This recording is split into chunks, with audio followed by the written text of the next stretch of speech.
नमस्कार बच्चों। शिक्षा निदेशालय, राष्ट्रीय राजधानी क्षेत्र दिल्ली। तिथि हमारी 16 दिसंबर 2020। कार्यपत्रक 68।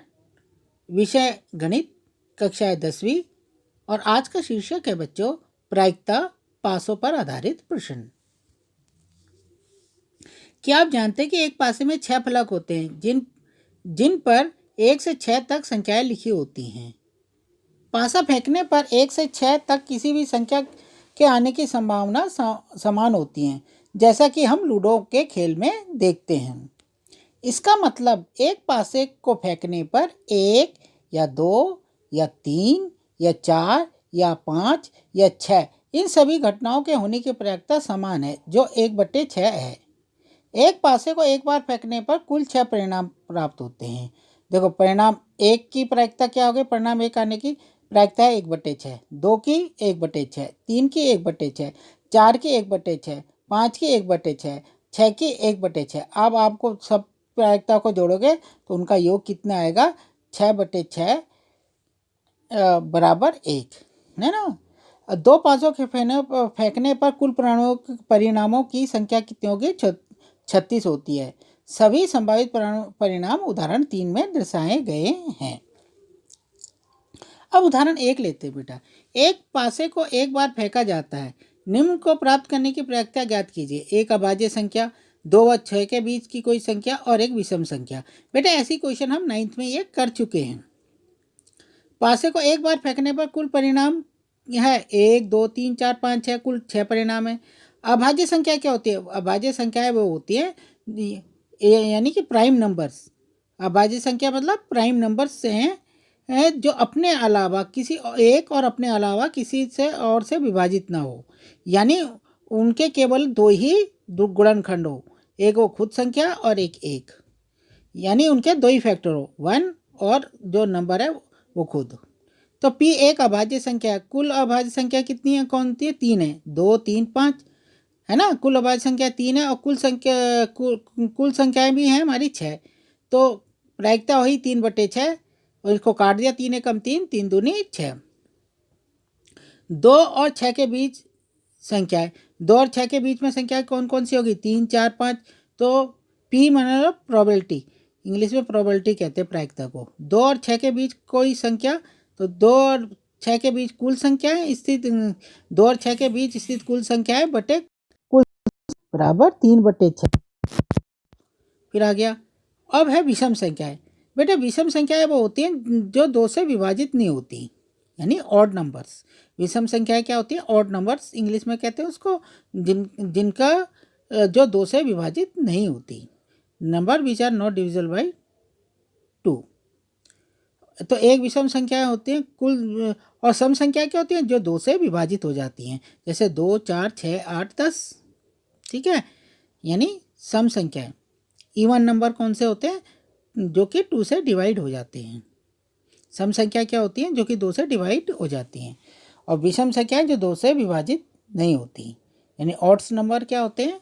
जो 2 से डिवीजन नहीं होते हैं। तो कुल विषम संख्या कौन कौन सी होगी? 1, 3, 5। तो कुल संख्या हो गई 3/6, 1/2। ठीक है बेटा।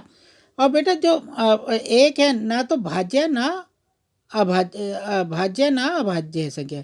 भाज्य संख्या वो होती है यानी कंपोजिट नंबर वो होते हैं जो अपने अलावा किसी और एक के अलावा किसी और से भी उनके गुणनखंड हो, यानी फैक्टर्स हो। ठीक है, ऐसे ही पढ़ सकते हैं हम इसको। तो कुल विषम संख्या भी क्या आ गई? 3/6 बराबर 1/2। इनकी प्रायिकता, कुल विषम संख्या की प्रायिकता भी 3/6 बराबर 1/2 आई। अब उदाहरण दूसरा लेते हैं। 2 पासों को एक साथ फेंका जाता है। सभी संभावित परिणाम लिखें। इसकी क्या प्रायिकता है कि दोनों पासों की संख्याओं का गुणनफल एक अभाज्य संख्या है।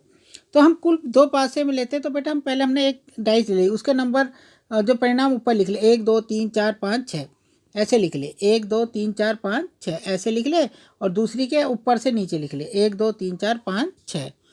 ठीक है बच्चों, तो इनकी गुणा कर ली हमने।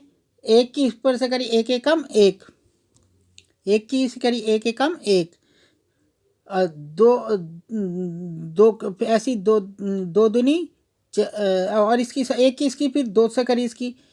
ठीक है, ऐसे करते रहे हम बेटा। एक की 1 से करी, फिर 2 से करी, फिर 3 से करी, फिर 4 से, 5 से, फिर 6 से, फिर 2 वाले की ऊपर वाले से करो। 2 एकम 2, 2 दूनी 4, 2 तीन 6, 2 चौको 8, 2 पंजे 10, 2 छिक 12। 3 की 3 एकम 3, 3 दूनी 6, 3 तिया 9, 3 चौको 12, 3 पंजे 15, 3 छिक 18। 4 की 4 एकम 4, 4 दूनी 8, 4 तिया 12, 4 चौक 16, 4 पंजे 20, 4 छिक 24। 5 की 5 एकम 5, 5 दूनी 10, 5 तिया 15, 5 चौको 20, 5 पंजे 25, 5 छिक 30। 6 एकम 6, 6 दूनी 12, 6 तिया 18, 6 चौको 24, 6 पंजे 30, 6 छिक 36। तो कुल संभावित परिणामों की संख्या हो गई हमारी 6 गुणा 6 बराबर 36। तो 1 से 6 तक 3 अभाज्य संख्या हो गई हमारी 2, 3, 5। ठीक है। गुणनफल कर एक अभाज्य संख्या हो तो अर्थात दो पाँचों की संख्या 2, 3 या 5 होनी चाहिए। अर्थात दोनों पाँचों की कुल संख्या का परिणाम एक अभाज्य संख्या है कि कुल अनुकूल परिणाम 1 गुणा 2, 1 गुणा 3, 1 गुणा 5, 2 एकम 2, 3 एकम 3, 5 एकम 5। तो अनुकूल परिणामों की संख्या कितनी है हमारी 6। अतः पी संख्या को गुणनफल एक अभाज्य संख्या हो तो अनुकूल परिणामों की संख्या बटे कुल परिणाम बराबर 6/36 बराबर 1/6। उदाहरण 3, एक स्लेटी पासे और एक नीले पासे को एक साथ फेंका जाता है। सभी संभावित परिणाम लिखिए। इसकी क्या प्रायिकता है कि दोनों पासों की संख्या का योग 8 है। तो कुल संभावित परिणामों की संख्या हो गई 6 गुणा 6 बराबर 36। संख्याओं का योग है 8 है तो अनुकूल परिणाम हो गए हमारे 2 6, 3 5, 4 6, 5 3, 6 4। तो अनुकूल परिणामों की संख्या हो गई हमारी 5। अतः पी संख्याओं का योग 8 है बराबर 5/36। देखो बेटा अनुकूल परिणाम को इस तरह से दिखा भी रखा है इस चित्र में के माध्यम से। ये देखो ये दिखाया हुआ। ठीक है बेटा, इस तरह से आपने दिखा रखा है। जो जोड़े जो अनुकूल परिणाम है इस तरह से दिखा रखा है। तो कुल आपके प्रायिकता क्या आ गई 5/36। बेटा इसके साथ साथ आप ये एनसीईआरटी की जो किताब है उसमें भी ये क्वेश्चंस हैं उनकी भी प्रैक्टिस करो। जो उदाहरण है और जो क्वेश्चन है उसकी भी साथ साथ प्रैक्टिस करो। तुम तो बहुत आपको फ़ायदा मिलेगा। अब बेटा मैंने सबसे पहले आपको कह रखा है जितना भी है आपने पूरा उतारना है। कई बच्चे केवल क्वेश्चन आंसर ही लिख लेते, नहीं आंसर ही आंसर नहीं लिखने आपने पहले पूरा ये उदाहरण जितना भी वर्कशीट में दे रखे हैं, ये उदाहरण 1 2 3 और ये जितना कुछ लिखा है वो लिखना है। और अंत में जाके बेटा आपने स्वयं प्रयास कीजिए, इसके स्वयं प्रयास कीजिए कि पहला और दूसरा और तीसरा क्वेश्चन करना है। बेटा ये टेक्स्ट बुक में भी आपके एनसीईआरटी के वहाँ से भी आपको मदद मिलेगी। ठीक है बच्चे। तो बेटा अंत में बेटा आपके कोविड के संदर्भ में उचित व्यवहार संबंधी कैब संदेश है कि कोविड-19 की विरुद्ध लड़ाई में सुरक्षित रहने के लिए सुरक्षित रहने के लिए मास्क पहने। यानी कोविड-19 की विरुद्ध लड़ाई में सुरक्षित रहने के लिए मास्क पहने।